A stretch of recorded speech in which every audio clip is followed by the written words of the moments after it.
it's Christine the Haunt Girl, and tonight we're at Raisin Ranch in Madera, California. If you're new to my channel, take a moment to hit that subscribe button, turn on notifications, you'll miss any upcoming escape room reviews, haunted attraction walkthroughs, and anything else of the sort I do here on the channel. If you're a subscriber, thank you so much for supporting the channel. It really helps me out. So we are at Raisin Ranch. This is an outdoor 2 walkthrough attraction. We weren't planning on doing any walkthroughs this season, but we were on our way back from San Francisco, and Raisin is one of my favorite, absolute favorite haunts in the California area. I just think it's so much fun. And it's been like 4 years, I think, since I've been here. So we decided we would stop by, and if we felt safe enough in our our fancy masks, we would come on in. And it's been okay. There are definitely a lot of people here who are not pro-mask on a daily basis, but everybody seems to be respectful and safe.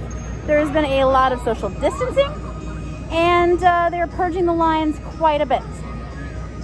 We cannot film inside of the mazes, so I will tell you about them as we go through.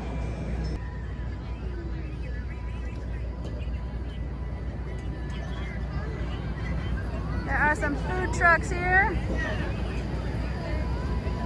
picnic tables, and photo ops.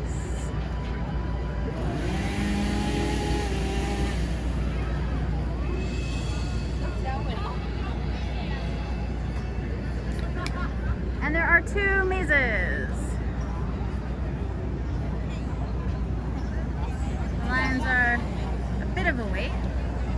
All right, so I went through chaos with my husband, and it's a little chaos. I don't know if there's a story behind it. Definitely fun.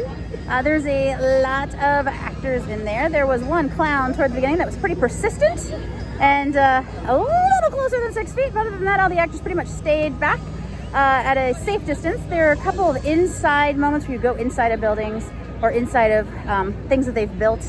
But overall, it's mostly outside in the cornfield, and a lot of jump scares. A couple people got me pretty good. There's this thing this year that I've seen a couple times at the drive-through haunts. It's got it's like a drill sound. I don't know what it is, but somebody got me pretty good with that, and I flailed like a butterfly. I was like, get me out of here. Other than that, it was a lot of fun.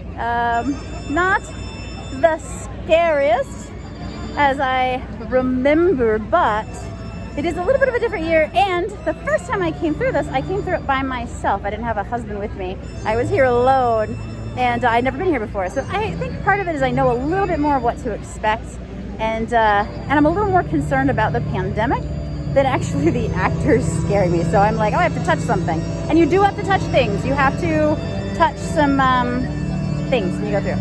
So, but other than that, super fun. We're gonna go to Hollywood next. We just did Hollywood Horror, and that was a slightly less socially distanced.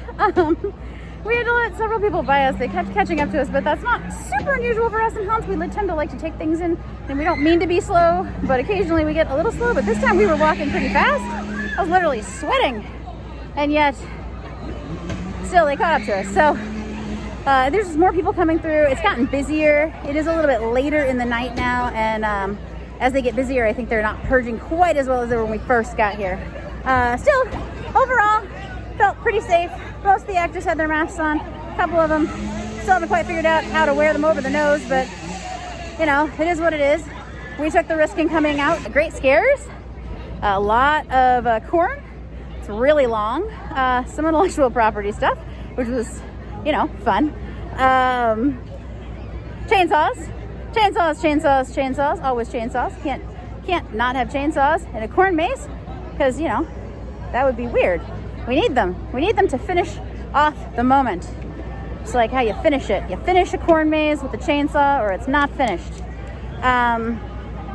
Yeah, they do a great job here. I really like it. It definitely feels a little different than it did when I came years ago. Some different moments and different things. A lot less of those big germ spreaders like airbags. No airbags this year. Nothing like that. Still touching some doors, still touching some, you know, things hanging down. Corn's gonna hit you in the face if you're not careful.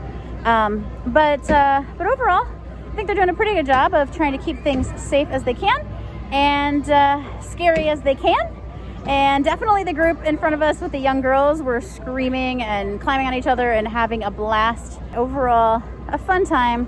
I always recommend Raisin Hill Ranch because I think they're great. I think they're fun. They're passionate. They got long mazes that are worth it. But I would recommend upgrading to the Fast Pass. It's not that much more, and it saves you a ton of time, like hours of your life. All the way here, and then it goes back over there and wraps around. But that right there is the Fast Pass. It looks like there's maybe 4 people in line. So I'm telling you, the upgrade's worth it. Yeah. So I hope you enjoyed this. If you did, give it a thumbs up and subscribe to the notifications. Let me know if you came here, what you thought of this year or past years, and if there's any place else that you think that I should check out. We're based in SoCal, so we are going to be staying down in SoCal for the rest of the season, we think. But we did come up north because we wanted to see Winchester Mystery House and check out Pirates, and then this is on our way home. So really glad we got to swing by and see one of my old favorites and experience it on a year that we just don't have as much Halloween-y things as normal, and our schedule isn't nearly as packed. So thanks for watching, and check out my blog, thehauntgirl.com.